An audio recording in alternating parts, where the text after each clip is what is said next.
Pan അടുപ്പത്ത് വയ്ക്കുക. അതിലേക്ക് സ്വല്പം വെളിച്ചെണ്ണ ഒഴിക്കുക.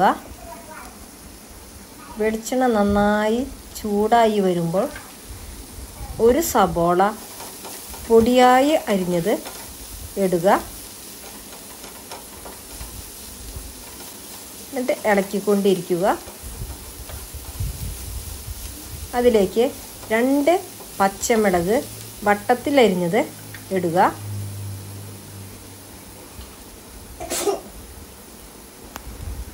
കുറച്ച് പാകത്തിന് ഉപ്പിടുക. നമ്മുടെ ആവശ്യാനുസരണം ഉപ്പ്, സ്വല്പം മുളക് പൊടി അവനവൻ്റെ എരിവിന് അനുസരിച്ച്. നമ്മുടെ എരിവിനനുസരിച്ച് മുളക് പൊടി, കുറച്ച് കുരുമുളക് പൊടി, സ്വല്പം കുരുമുളക് പൊടി. ഓരോരുത്തർക്കും ഒരേ എരിവാണല്ലോ, അപ്പോൾ അതിനനുസരിച്ചുള്ള എരിവിടുക.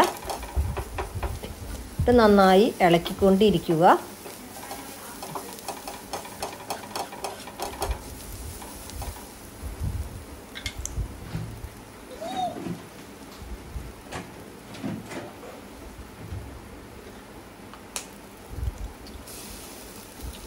മുട്ട പൊട്ടിച്ച് അതിലേക്ക് ഇടുക.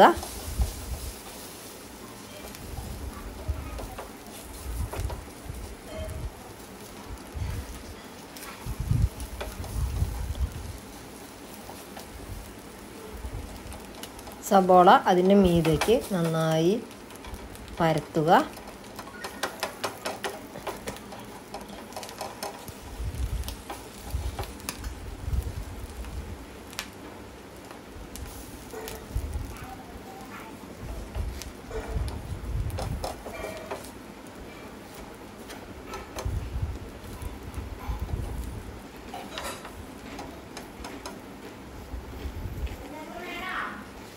വീഡിയോ കണ്ട് ഇഷ്ടമായെങ്കിൽ ലൈക്ക് ചെയ്യുക, ഷെയർ ചെയ്യുക, സബ്സ്ക്രൈബ് ചെയ്യുക. ബൈ.